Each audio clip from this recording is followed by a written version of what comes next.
Sandy turned into a fish? Careful! This might be the Antichrist! Or maybe SpongeBob's salvation? This new episode of SpongeBob gave us a little spark of light of what used to be the best animated series ever. Gillenberg, is that you? Okay, let's stop with the nonsense and see what's so interesting or why people are so hyped about this new SpongeBob episode called A Fish Called Sandy. Spoiler alert! There's masochism, fetishes, and this. The first thing we see in this episode is the beautiful design that reminds us of classic SpongeBob episodes. That face Sandy makes? Yeah, we've seen that before. Then we see SpongeBob playing with a piece of paper, which, if you're a true SpongeBob fan, you'll know exactly what's referencing.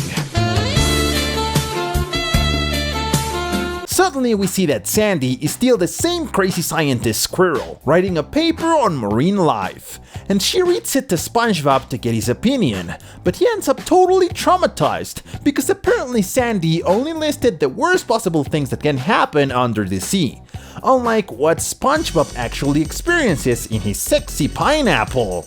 But I don't think what Sandy said was more disturbing than the next very detailed foot scenes. Like, are we watching Feet Finder or what? After these scenes that you can probably smell, SpongeBob tells Sandy the best thing would be for her to experience marine life herself. So Sandy goes nuts and builds a high-tech machine that'll turn her into a fish. How the heck did she do that? Honestly, I don't even want to imagine. So she calls SpongeBob over to show him her genius idea that's gonna make her rich, and kidnaps poor Fred to steal his DNA so she can mutate into a fish-squirrel hybrid.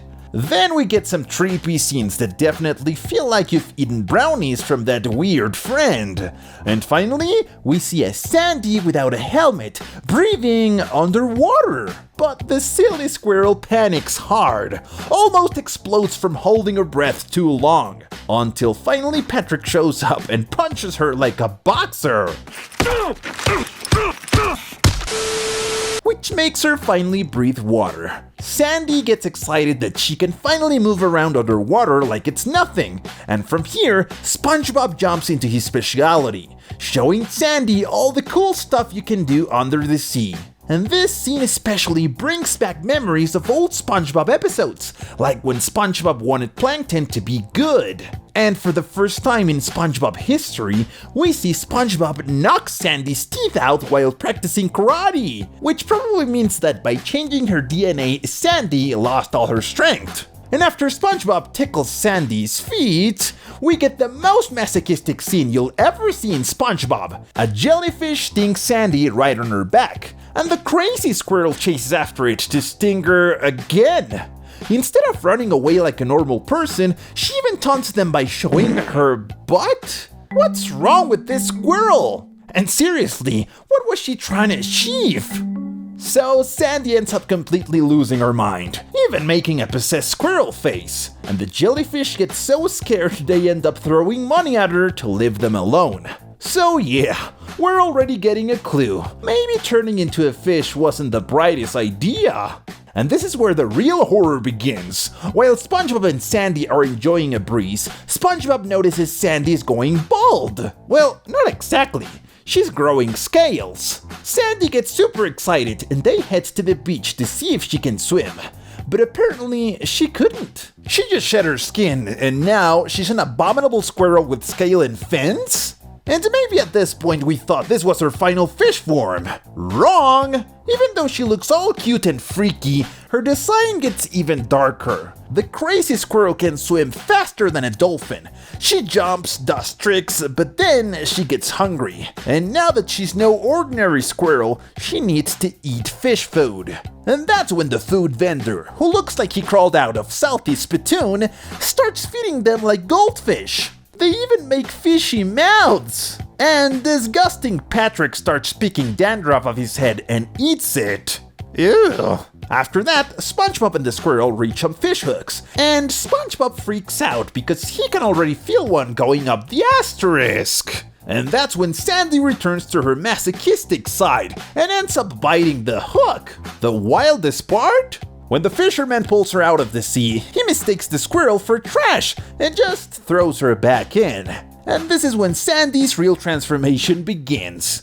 We see her start to morph into some shark-piranha hybrid, and she nearly devours Gary, so the poor snail has to run away naked. Finally, SpongeBob starts thinking and realizes Sandy must have created an antidote just in case anything went wrong. So SpongeBob wrestles the giant fish squirrel and tries to shove her into a snail cage, breaks the laws of physics, and actually manages to capture the fish squirrel. SpongeBob bolts back to Sandy's house and tosses her into the bathtub. Might as well wash the fish mill too. SpongeBob finally finds the antidote and gives her to Sandy. And first she transforms into a Five Nights at Freddy's animatronic and then turns back into the normal Sandy we know. But the squirrel wasn't the only monster. Fred also ended up turning into a killer squirrel. And that's how this episode ends. The end. Just kidding, folks. This episode is one of the most memorable ones from the current SpongeBob seasons. I mean, Patrick isn't the brainless starfish they've been showing us lately. SpongeBob went back to his classic personality, and the animation and character design just made me feel like a kid again, holding in my pee just so I wouldn't miss an episode of SpongeBob. It's not just about the jokes or the wacky animation, it's about that weird feeling of comfort you get when a show manages to bring back that same magic you felt years ago. Like, you're not just watching a cartoon, you're remembering your old living room, your favorite blanket, or the way the TV used to flicker right before your favorite episode started.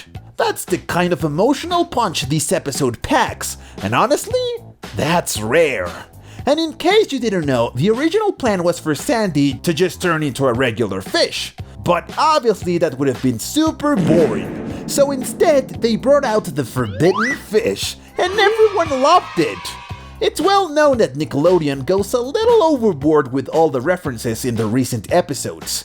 But hey, at least in this one, they were really good ones. Like the paper, the fishing hooks. In fact, I dare you to drop all the references you spotted in the comments. If you didn't notice, the entire color palette was based on the one used in the episode Tea at the Tree Dome, which is why the whole thing feels so fresh and nostalgic. And the name of the episode is based on a classic movie called A Fish Called Wanda. After going through all the details, the references, the fetishes, this episode definitely deserves an 8.8 out of 10. Just because it brings us back to our childhood, and it's honestly a super fun one to watch. And the coolest part is that it doesn't rely on being over the top or trying too hard to be retro. It just naturally slides back into that cozy SpongeBob vibe. It respects what the show used to be while still feeling fresh and updated. It's like the writers finally remembered what made SpongeBob great in the first place. Heart, creativity, and a whole lot of weirdness. That perfect blend is what makes this episode stand out from the rest of the recent seasons, and it's why fans, both old and new, can really connect with it. So tell me, what was your favorite moment from this episode? Now you know. If you want to have a good time and watch a modern SpongeBob episode that's actually worth it, A Fish Called Sandy is 100% recommended. So let us know, what did you think about this episode? And how did you imagine Sandy turning into a fish? We'll be reading your comments.